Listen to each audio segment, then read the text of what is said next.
Hello नमस्ते हैं आपका मेरे यूट्यूब चैनल में।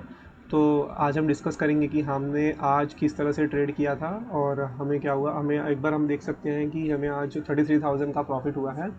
ये रही हमारी ऑर्डर। हमने 924 को पोजीशन बनाना शुरू किया था और हमने 1231 को एग्जिट कर दिया। इसके अंदर एक ऑर्डर ये थोड़ी एक्स्ट्रा ऑर्डिनरी अलग से मैंने बनाई थी सेंसेक्स की 80 क्वांटिटी। इसके बारे में मैं आपसे डिस्कस करूंगा और इसके चलते हमारा प्रॉफिट भी काफ़ी ज़्यादा हो गया क्योंकि इसमें 12,000 रुपीज़ का प्रॉफिट है। अदरवाइज हमारा प्रॉफिट 21,000 22,000 के अराउंड था। तो डिस्कस करें कि हमने आज की पोजीशन कैसे बनाई थी। उसके पहले हम कल के चार्ट को जरा देख लेते हैं। कल के चार्ट में अगर हम देख सकते हैं कि कल थी एक्सपायरी, तो मंथली एक्सपायरी के दिन जो भी हम नॉर्मल डेज में हम जो भी चीज़ें डिस्कस करते हैं, मंथली एक्सपायरी में वो चीज़ें थोड़ी डिफर कर सकती हैं। तो यहाँ पे सबसे पहले मार्केट ने एक ब्रेकआउट किया 26,000 के लेवल का। उसके बाद मार्केट में सेलिंग आई, फिर से मार्केट में ऊपर जाने की कोशिश की, फिर से मार्केट में सेलिंग आई और एक डब्ल्यू पैटर्न का फॉर्मेशन करके मार्केट ने क्लोजिंग करके पॉजिटिव क्लोजिंग करके मतलब आखिरी के जो मूवमेंट है आधे घंटे का वो काफी पॉजिटिव मोमेंटम करके मार्केट ने क्लोजिंग करके मार्केट में चले गए। तो यहाँ पे हमें ये देखना था कि यहाँ पे जो भी सेलर्स आए थे या तो वो सेलर्स काफी स्ट्रांग होंगे या तो वो सेलर्स की पोजीशन जो है वो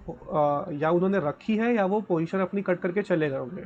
तो हम सबको पता है कि कल मंथली एक्सपायरी थी तो उनकी पोजीशन तो अब नहीं होगी, उनकी पोजीशन में वो एग्जिट कर चुके होंगे और यहाँ पे जिसने भी सेल किया होगा ऑलरेडी उसके प्रीमियम जो है वो जीरो हो चुके होंगे। जैसे यहाँ पे अगर किसी ने कॉल को सेल कर दिया तो उसे यहाँ पे प्रॉफिट हो रहा है, भले ही इतना बड़ा मोमेंटम एंडिंग टाइम में आया हो, लेकिन यहाँ पे जब उसने सेल किया था तो प्रीमियम काफी अच्छे रहे होंगे। अब यहाँ पे प्रीमियम जीरो ही होगा क्योंकि वो लेवल पे मार्केट आया ही नहीं। तो यहाँ का जो सेलर है उसकी पोजीशन अब मतलब उसके प्रॉफिट में क्लोज कर चुकी है। तो ये सेलर अभी है कि नहीं है हमें ये देखना था। तो यहाँ के ही अराउंड मार्केट में जब देखिए यहाँ पे मार्केट आज ओपन हुआ, मार्केट ने यहीं कहीं से वापस से सेलिंग आना शुरू हुई, लेकिन हम वो क्लियर करेंगे कि क्यों मार्केट वापस से ऊपर साइड जाने लगा। तो हमें यही देखना था कि ये जो सेलर है ये स्ट्रांग है कि नहीं है। पॉसिबिलिटी थी कि ये सेलर या तो स्ट्रांग हो सकता है या तो ये जो सेलर है इसने अपनी पोजीशन जो है यहाँ पे एग्जिट कर दी है और वो हो सकता है कि उसने कॉल के ऑप्शंस बाय कर लिए हो या पुट को सेल कर लिया हो। ठीक है, क्योंकि उसे अच्छा खासा पैसा तो प्रॉफिट मिल गया होगा जब उन्होंने मॉर्निंग में ही अगर यहाँ पे एक अच्छे ग्रीन कैंडल की मूवमेंट पे सेल किया होगा। तो ऑब्वियस सी बात है कि यहाँ पे मार्केट भले एंड में अगर यहाँ पे भी आया होगा तभी भी ये वाले जो पोजिशन हो गए 26,000 26,100 26,200 के जो कॉल होंगे उनका जो प्रीमियम होगा वो जीरो हो ही गया होगा। तो ये जो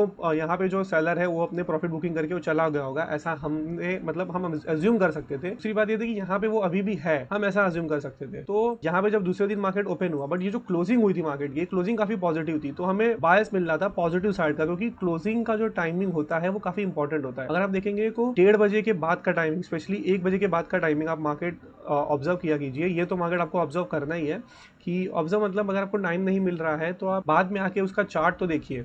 तो यहाँ पे अगर आप देखोगे तो मार्केट ने काफ़ी अच्छा कैंडल बना के पॉजिटिव क्लोजिंग किया था। तो अब हमें देखना था कि क्या ये सेलर अगर अभी भी होंगे तो मार्केट को ये तो गैप अप तो नहीं ओपन होने देंगे, और अगर फ्लैट भी ओपन होने देंगे तो तुरंत ये गिराने की कोशिश करेंगे, क्योंकि यहाँ पे अगर मार्केट वापस से ऊपर जाने लगा क्योंकि सेंटीमेंट काफ़ी बुलिश है तो ये सेलर का कंट्रोल चले जाएगा। लेकिन हमने देखा कि मार्केट में जब flat to gap up opening हो रही है तो मतलब हम ये चीज़ कंफर्म कर सकते थे कि ये जो सेलर है निकल गया होगा, क्योंकि अगर ये सेलर बहुत स्ट्रॉन्ग सेलर अभी भी होता तो ये अपनी पोजीशन को गैप अप या फ्लैट ओपन इन होता था, या तो फ्लैट होकर तुरंत ही गिराने लगता या तो ये गैप डाउन ही ओपन करता। तो इसका मतलब यहाँ पे जो सेलर है वो निकल गया है या तो उसने अपनी प्रॉफिट बुकिंग कर ली है। तो अब दूसरा था कि हम हमारे कॉल साइड जाने का भी यही रीजन था कि ये जो मूवमेंट आया है, जैसे आप बैंक निफ्टी में देखिएगा, बैंक निफ्टी में जो मूवमेंट है काफी पॉजिटिव है। मार्केट ने पहले सेलिंग साइड का मूवमेंट आया, फिर मार्केट ने एक पॉजिटिव मोमेंटम बनाने की कोशिश की, फिर से थोड़ी सी सेलिंग आई, रिट्रेसमेंट करके और फिर से मार्केट ने क्लोजिंग कर दिया। अब ये वाला चार्ट अगर आप देखेंगे तो आपको समझ में आया कि जब भी कोई भी बायर आने की कोशिश कर रहा है मार्केट रिट्रेसमेंट करके उसे निकाल दे रहा है। ठीक है, यहाँ पे बायर आए, पूरे बायर लोग को रिवर्सल में कन्वर्ट कर दिया, फिर से यहाँ पे बाइंग आई, फिर से उन्हें निकाल के फिर मार्केट ने क्लोजिंग कर दी। तो यहाँ पे बायर को अगर मार्केट निकाल चुका है तो मार्केट हो सकता है कि ऊपर जाए, ऐसे चांसेस है। तो इसीलिए हमने यहाँ पे बाइंग साइड का पोजीशन बनाने का प्लान डिसाइड किया था। अब हमने 924 को एंट्री, क्योंकि एंट्री बहुत इंपॉर्टेंट होती है, हमने 924 को एंट्री इसलिए की क्योंकि निफ्टी बैंक में क्लोजिंग प्राइस का ब्रेकडाउन हो चुका था, जबकि निफ्टी और सेंसेक्स जो है अपने क्लोजिंग प्राइस का सपोर्ट ले रहे थे इस समय। अगर आप यहाँ पे देखेंगे तो एक सेटअप है कि अगर एक इंडेक्स में क्लोजिंग प्राइस का सपोर्ट लेता है और दूसरा इंडेक्स क्लोजिंग प्राइस का ब्रेकडाउन कर देता है तो जो सपोर्ट लेता है वो ऊपर चले जाता है और जो ब्रेकडाउन है वो फेलियर में कन्वर्ट हो जाता है। तो अगर हम देखेंगे तो सेंसेक्स के अंदर भी यहाँ पे मार्केट सपोर्ट ले रहा था, तो हमने तभी अपनी पोजीशन में एंट्री कर ली। हालांकि वो बहुत बेस्ट एंट्री नहीं थी, लेकिन वहीं पे मुझे लगा कि सही एंट्री वहीं पे बन रही है, तो मैंने 924 को एंट्री हमने कर ली। उसके बाद में मार्केट थोड़ा सा और मार्केट ने एक बार परेशान किया, क्योंकि यहाँ पे जो बायर्स आ रहे थे उन्हें निकालने के लिए मार्केट एक बार फिर से नीचे गया, लेकिन इन द एंड में मार्केट ने हमें पॉजिटिव ही मोमेंटम, हम देख सकते हैं कि मार्केट पॉजिटिव ही रहा।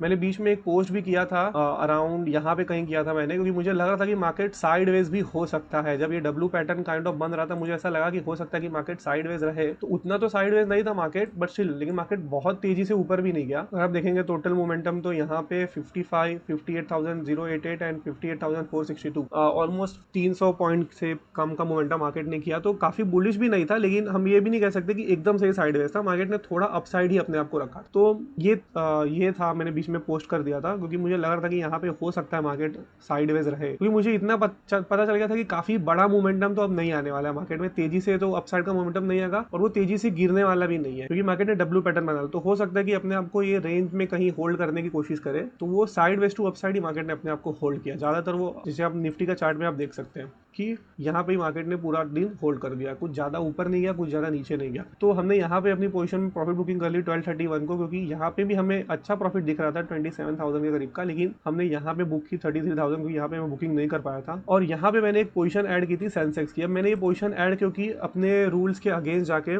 जो कि हमारा जो डिसिप्लिन है, हमारे डिसिप्लिन से हमें खिलवाड़ तो नहीं करना चाहिए, मैं मानता हूँ, लेकिन मैं भी कोशिश कर रहा हूँ दिन ब दिन कि मैं भी इस तरह से डिसिप्लिन में रहूँ ट्रेडिंग के समय। लेकिन ये बहुत ही डिफिकल्ट चीज़ है। बोलना बहुत आसान है कि हमें डिसिप्लिन में रहना है, रिस्क रिवॉर्ड फॉलो करना है, स्टॉप लॉस लेके निकल जाना है।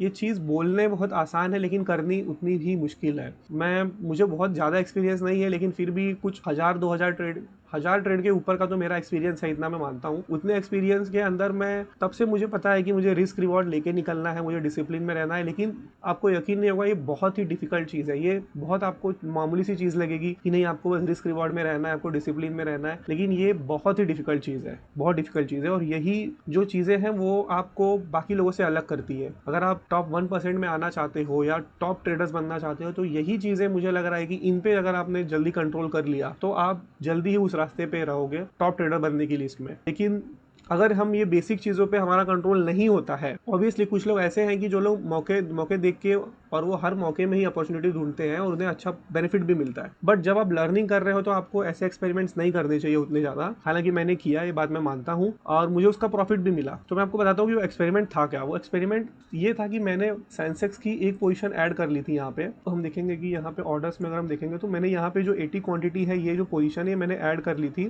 तकरीबन 956 को। अब मैंने ये ऐड क्यों की थी, मैं आपको बताता हूँ। मैंने ये ऐड इसलिए की थी क्योंकि 943 को मार्केट ने यहाँ पे एक लो लगाया वापस से, लेकिन इनसे अपने अभी भी ये क्लोजिंग प्राइस के आसपास ही हम इसे मानेंगे, हम इसे ब्रेक डाउन नहीं मानेंगे। ब्रेक डाउन के लिए पूरी एक रेड कैंडल जब उसके नीचे आती है, तब हम उसे ब्रेक डाउन मानते हैं। तो यहाँ पे अभी तक ये होल्ड ही कर रहा है, क्योंकि उस समय आप निफ्टी अगर देखेंगे तो निफ्टी भी होल्ड ही कर रहा था अपने क्लोजिंग प्राइस को, तो हम सेंसेक्स को भी होल्ड करता हुआ ही मानेंगे। और यहाँ पे जब 956 हुआ, तब हमने एक पोजीशन और ऐड कर दी सेंसेक्स की पोजीशन मैंने इसलिए ऐड की क्योंकि सेंसेक्स की एक्सपायरी नियर टर्म में है, और मेरी एंट्री ऑलरेडी थोड़ी सी, मुझे ऐसा लग रहा था कि मिस्टेक हो चुकी है मुझसे एंट्री करने में, जो कि उतनी भी बड़ी गलती नहीं थी। लेकिन इसलिए मैंने 956 को यहाँ पे अपने प्रॉफिट को मैक्सिमाइज करने के लिए मैंने एक पोजीशन ऐड की। अब यहाँ पे लॉजिक ये था कि मेरा जो स्टॉप लॉस रहेगा, ये लो के नीचे जैसे मार्केट एक कैंडल क्लोज करेगा, मैं वहां पे निकल जाऊंगा, क्योंकि मेरा स्टॉप लॉस बहुत ही ज्यादा छोटा था, मैंने रखा था, बहुत ही ज्यादा छोटा रखा था। लगभग आप अगर देखेंगे तो आई थिंक 100 पॉइंट का ही मेरा स्टॉप लॉस था, और मैंने उसको बुकिंग किया लगभग मैंने 300 पॉइंट ऊपर इसको बुकिंग किया। तो मेरा 100 पॉइंट का स्टॉप लॉस था, 100 पॉइंट का स्टॉप लॉस, और 300 पॉइंट का मैंने इसके अंदर ये बुक किया। तो ये रिस्क टू रिवॉर्ड के हिसाब से मुझे अच्छा ट्रेड लग रहा था कि हो सकता है या तो ये साइडवेज रहेगा, अगर साइडवेज रहता तो मेरे प्रीमियम कम होते और मैं उसे एग्जिट कर देता, अदरवाइज अगर मार्केट ऊपर जाता है तो मुझे प्रॉफिट हो सकता। तो इसीलिए अगर आप देखेंगे तो यहाँ पे जो 12,000 रुपीज का प्रॉफिट हमें दिखा है, मिला है आज, वो ये सेंसेक्स की इसी पोजीशन के कारण मिला है। अदरवाइज हमें हमारा नॉर्मल प्रॉफिट तो 21,000 22,000 हमें यहाँ पे हो गया था। तो ये था आज का एनालिसिस, हमने क्यों ट्रेड किया और हमने कैसे ट्रेड किया और क्या रीजन थे इसके ऊपर के। तो आज के लिए इतना ही दोस्तों, मिलेंगे अगले वीडियो में। Thank you.